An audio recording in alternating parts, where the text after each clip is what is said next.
Fahad is the president of KAPSARC, and KAPSARC is an independent research organization based in Riyadh. So, Fahad, thanks for joining us today. Just a brief question about the beginnings of KAPSARC. How did KAPSARC begin? What was its focus then? And how has that moved on over the last almost 2 decades? So thanks for having me, and it's a pleasure to be back here at CERAWeek. If we look at KAPSARC was initiated in 2007. And in some ways we haven't changed, and in some ways, other ways we have changed completely.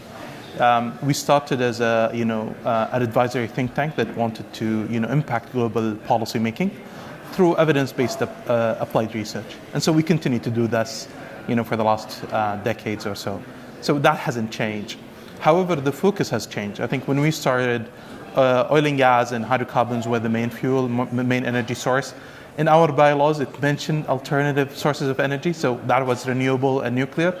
But I think the focus was more about nuclear rather than renewable. Yet we've seen, renewable take strides. It has now become much more mainstream. We're seeing also new forms of energy that we are seeing, including hydrogen, but also technologies like CCUS. And I think in the post-Paris Agreement, we continue to focus on energy, but also we added the component of climate and sustainability, which became essential to any work in the energy sector. So we've continued to, evolve and rather than, revolutionize the process. We have 5 programs today. One is on oil and gas, the other in utilities and renewable. We also address transport and urban infrastructure. And then we have a climate and sustainability, sector that is growing and continue to grow. And then we also apply, macro and microeconomics to this whole process. Okay, thank you for that. That's very interesting.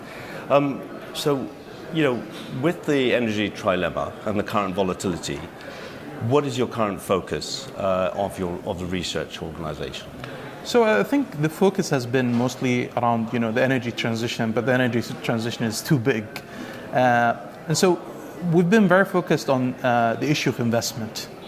And I think what we are seeing is, especially in the post-pandemic world, that the investment hasn't been up to the standards and the requirement that we need to actually achieve the Paris Climate Agreement, but also to go back to your question around the energy trilemma, ensuring energy security, energy affordability, and then climate. And so in all 3 fronts, we're failing to invest enough. And we're looking at oil and gas, but also looking at renewable and other forms of energy, as well as decarbonization. And I think we're not meeting the investment targets.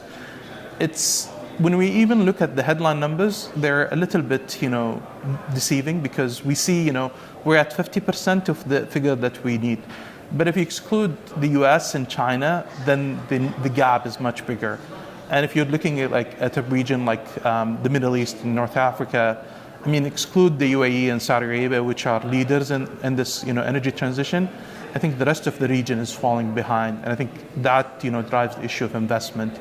And to achieve all of these, 3 pillars of the energy policy, which is energy security, energy affordability, as well as sustainability. Okay, very good. So, look, yesterday, I had the pleasure of sitting with your young and diverse team at the Women in Energy panel, which was an excellent panel. How important is it for KAPSARC to have a young, diverse, multicultural team that feeds into your research? So I think it's very critical. Today at KAPSARC, we have about, our researchers come from 25 nationalities. 32% of our staff are women, and we're looking to increase that. But it's critical because, for a center that's situated in Saudi Arabia, we want to be open, inclusive, and have different perspective. And so we want to put, not only look at the data and the numbers, but the people beyond those data and numbers. And so having the researchers from South America or China and India and Europe gives us, a reach beyond that and understanding, how the energy transition is impacting the people, the societies, and the communities just beyond the data and the numbers. Okay, very important to bring in people behind the numbers, right? So, yeah, thank you. It's critical. Yeah. Finally, it's day 4 of CERAWeek. You've been here a few days. Could you share some of your kind of perspectives and observations on what you've seen from this, from the current discussion that's ongoing here? So it's been a very exciting week, and I think the excitement is evident, especially in the wake of the Inflation Reduction Act. I think the Inflation Reduction Act has opened a lot of prospect and positioned the U.S. and the U.S. industry, energy industry, in the leadership, especially when it comes to energy transition, looking at new technologies, new business models, to actually take the lead in lowering the cost that would benefit the whole world.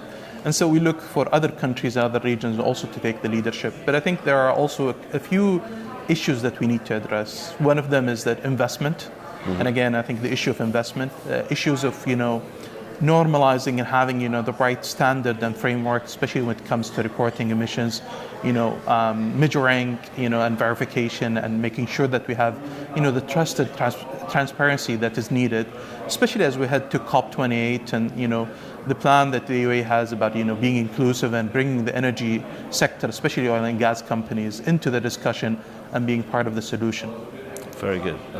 Thank you for your comments. I mean, it's been a pleasure talking to you. Thank you to KAPSARC for being a partner for many years of CERAWeek, and we definitely look forward to seeing you again next year. And thank you very much. Thank you, and we look forward to seeing you again next year. Perfect. Thank you.